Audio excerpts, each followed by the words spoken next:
Fiquemos em atitude de oração para que a palavra de Deus venha se cumprir em nós o propósito para o qual Deus tem enviado a sua palavra e que Ele use poderosamente o teu servo. Reverendo Paulo está com a palavra. Vamos abrir no livro de Salmos, Salmo 27. Salmo 27. Salmo 27.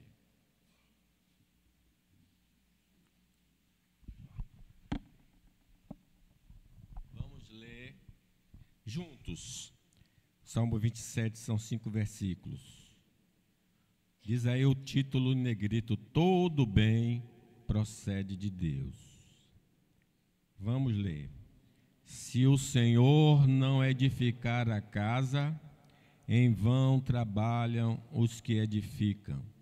Se o Senhor não guardar a cidade, em vão vigia a sentinela.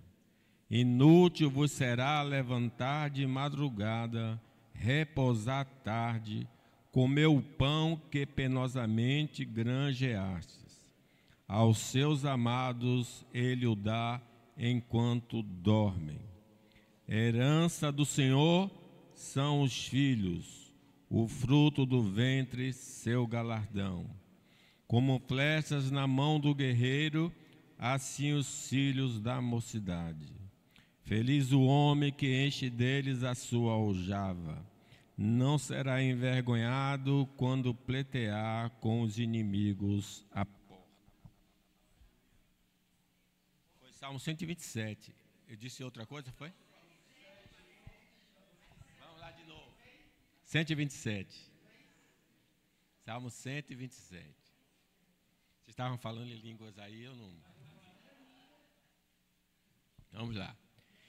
Se o Senhor não edificar a casa, em vão trabalham os que edificam. Se o Senhor não guardar a cidade, em vão vigia a sentinela. Inútil vos será levantar de madrugada, repousar tarde, comer o pão que penosamente granjeastes. Aos seus amados ele o dá enquanto dormem. Herança do Senhor são os filhos, o fruto do ventre seu galardão. Como flechas na mão do guerreiro, assim os filhos da mocidade. Feliz o homem que enche deles a sua aljava. Não será envergonhado quando pleitear com os inimigos à porta. Nosso Deus, ninguém compreende a sua palavra a não ser por revelação do Espírito Santo. Então, tanto quem prega quanto quem ouve dependem do Espírito Santo. Então, nós rogamos a operação do Espírito Santo nos que pregam, nos que ouvem, para que haja edificação para a sua igreja, haja salvação para os pecadores e haja conversão dos que estão desviados para a glória do teu nome.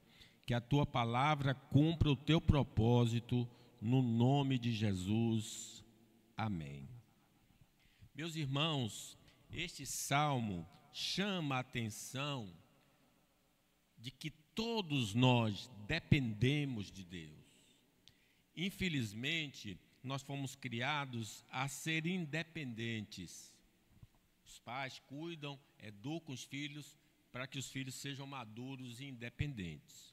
Porém, quanto ao Criador, nunca seremos independentes de Deus.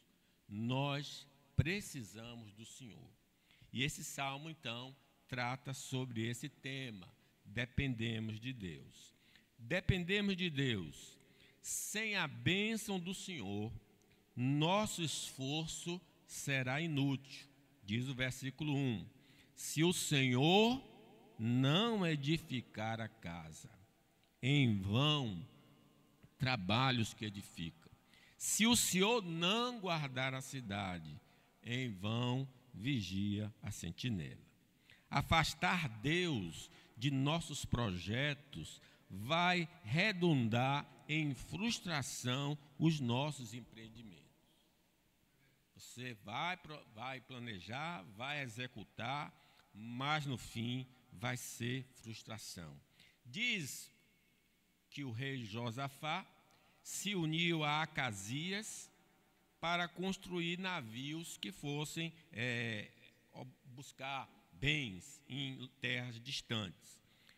Porém, Eliezer, filho de Dodavá, de Maressa, profetizou contra Josafá, dizendo: porquanto tu te aliaste com Acasias, o Senhor destruiu as tuas obras.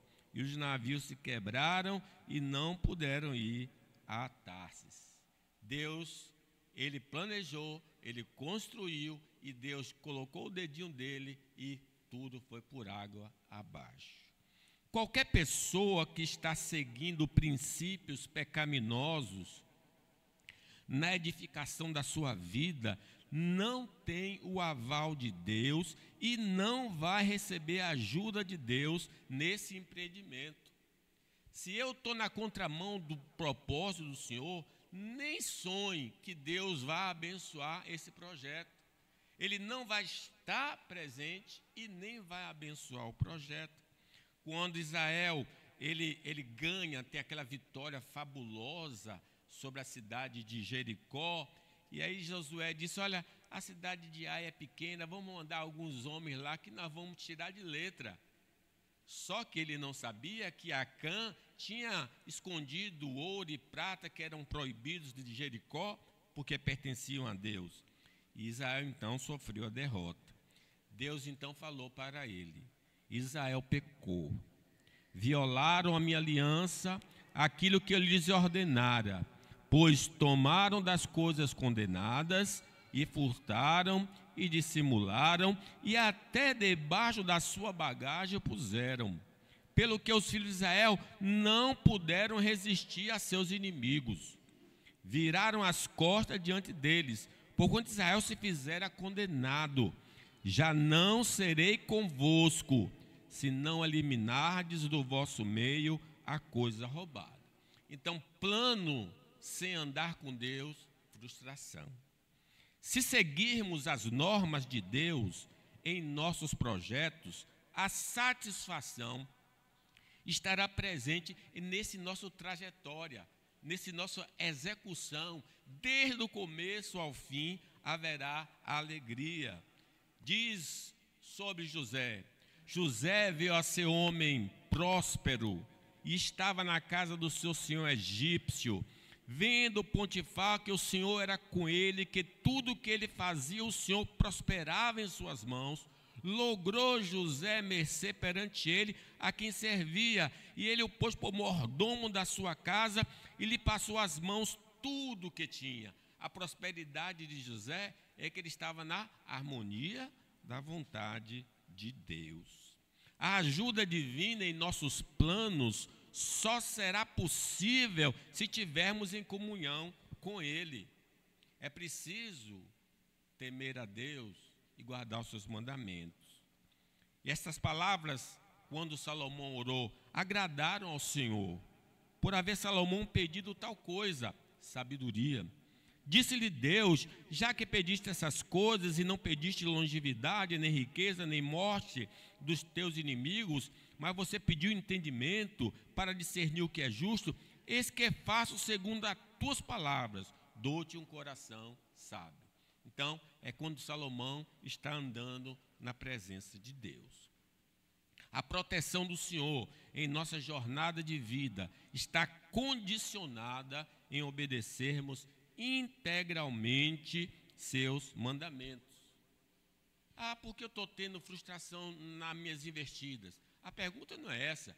Você está andando com Deus, está fazendo o que Deus deseja?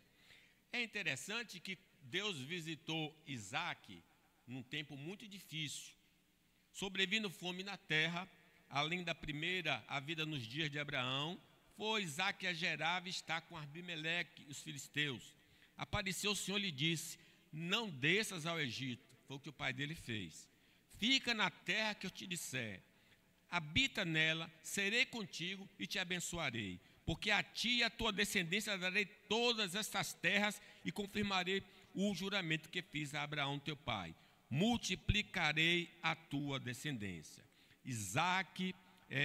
Semeou Isaque naquela terra e no mesmo ano recolheu 100 por um, porque o Senhor o abençoava. Enriqueceu-se o homem, prosperou, ficou riquíssimo. Possuía ovelhas e bois e grandes números de servos, de maneira que os filisteus lhe tinham inveja. Vejam que era um contexto difícil quando ele ficou para obedecer a Deus. Mas porque ele seguiu a rota divina, ele se tornou rico. Então, ter uma vida ajustada com Deus é o principal item da vida de um ser humano. Não adianta ter tudo traçado na vida. Claro que posso fazer os traços da minha vida, os planejamentos. Mas se eu não está andando com Deus, não adianta vir na igreja e colocar a linguagem antiga, botar no altar para Deus abençoar, que não vai funcionar. Fazer a vontade de Deus revelada na Escritura Sagrada é o caminho para termos o auxílio de Deus. Agrada-te do Senhor e Ele satisfará o desejo do teu coração. Dependência de Deus. Sem a bênção de Deus, nossos esforços na vida vai gerar frustrações. Observe versículo 2, leamos. Inútil vos será levantar de madrugada, repousar à tarde, comer o pão que penosamente granjeaste. Aos seus amados ele o dá enquanto dorme. Isto é, Deus está trabalhando quando o crente está dormindo, Deus já está preparando o dia posterior para ele ser abençoado. Toda dádiva humana que não considera Deus em sua vontade não produzirá a verdadeira satisfação. Eu posso, até do ponto de vista humano, edificar a casa, mas quando eu terminar a casa vai haver um vazio no meu coração. Diz o Ageu: tende semeado muito, está trabalhando muito, e colhido pouco. Comeis, mas não vos fartais. Tem comida, mas você não está satisfeito. Bebeis, mas não vos saciais. Vestivos, mas ninguém se aquece. E o que recebe salário, recebe para meter num saco furado. Não dá. Eu consigo alvos, mas não tenho satisfação, porque eu estou na contramão da vontade do Senhor. Todo esforço humano, à margem da vontade de Deus, não trará paz ao coração do homem, diz Eclesiastes. Então olhei eu para todas as obras que as minhas mãos haviam feito, como também para o trabalho que eu aplicara em fazê-las. E eis que tudo era vaidade e desejo vão, e proveito nenhum havia debaixo do sol.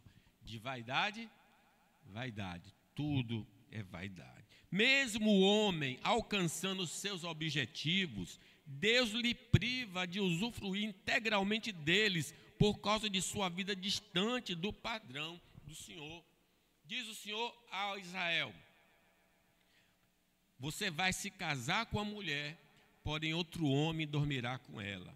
Edificarás uma casa, porém não morarás nela.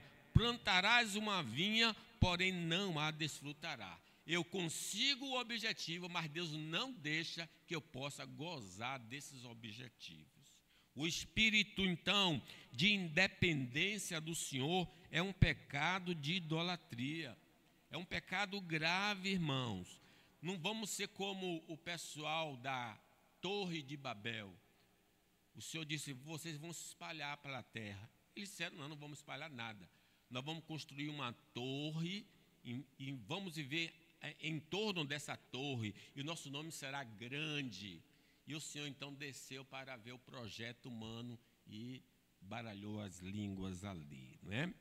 Deus é o Criador, sustentador e mantenedor do universo. Sem Ele não podemos absolutamente nada. Sem mim, nada podeis fazer. A independência de Deus se manifesta como? em uma vida em que a oração não está presente. Esse é um grande sinal de uma pessoa que diz que eu não preciso do Senhor. Eu estou apostando no acaso, na sorte, no azar ou nas minhas habilidades. Mas o crente vai para o joelho, vai pedir a bênção do Senhor, a graça do Senhor. Então, quem não ora está agindo que não precisa de Deus, né? A independência de Deus se manifesta, então, nessa ausência da oração. Então, os homens de Israel tomaram das provisões dele e não pediram conselho ao Senhor.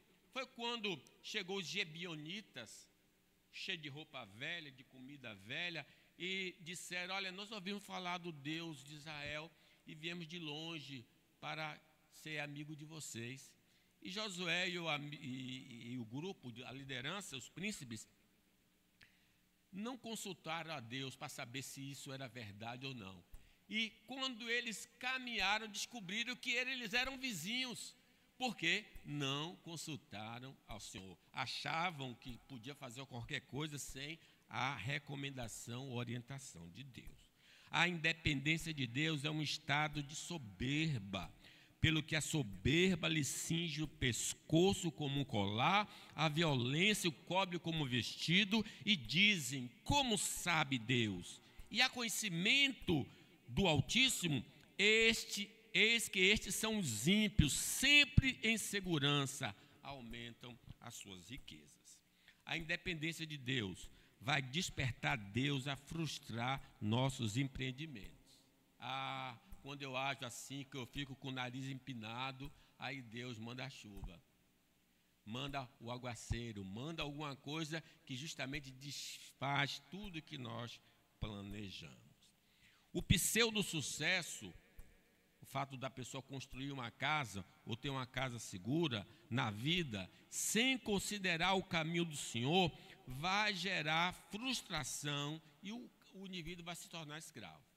Repare, não sei se vocês já tiveram essa experiência, deseja tanto uma coisa, uma roupa, um brinquedo das crianças, tá aquele desejo intenso de ter aquilo. Assim que a gente ganha, a coisa parece que o brilho perde, logo você já está querendo uma outra coisa.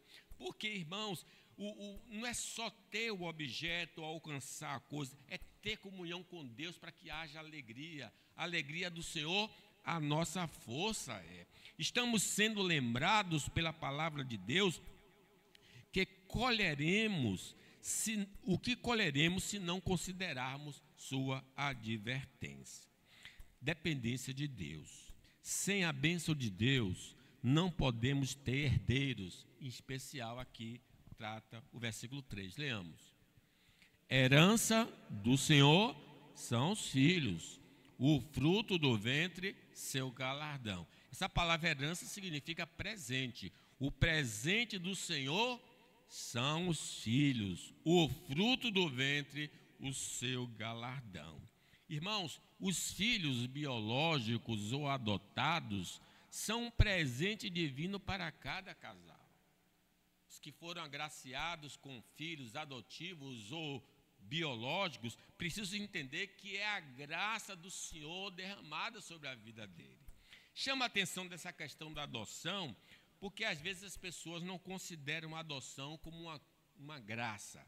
A adoção é uma graça quase que superior à biológica, em vários aspectos. Primeiro, a adoção é uma graça que todos os crentes compartilham. Todos nós fomos o quê? Adotados por Deus. Você sabia que o próprio Jesus foi adotado? Sim, Jesus foi adotado porque José não era o pai de Jesus. Ele recebe Maria, mas já sabendo que aquilo ali era obra do Espírito Santo, e recebeu com alegria o nosso Salvador, o nosso irmão José. Ora, então nós compartilhamos da adoção, o próprio Jesus foi adotado, então ser adotado não é algo inferior. Pelo contrário, parece ser superior, porque quando uma mãe gera um filho, um casal, ele não sabe a aparência dele, não sabe o sexo dele, não sabe se ele tem saúde, se ele não tem. Diferente de um adotado que você vai lá e escolhe como você deseja a pessoa. Vai ter o histórico todo daquela criança, se ela é saudável, se ela não é, etc. Tal. Então veja que a adoção é uma coisa bem especial. Deus, então, seja pela adoção ou pelos filhos biológicos, Deus é quem concede ou impede alguém de ter filhos, não isentando a responsabilidade humana. A Bíblia deixa muito claro que quando Abimeleque levou Sara para si, Deus castigou Abimeleque, tornando todas as mulheres o quê?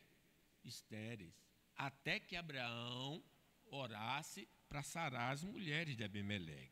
Deus é quem determina os filhos de cada família na terra.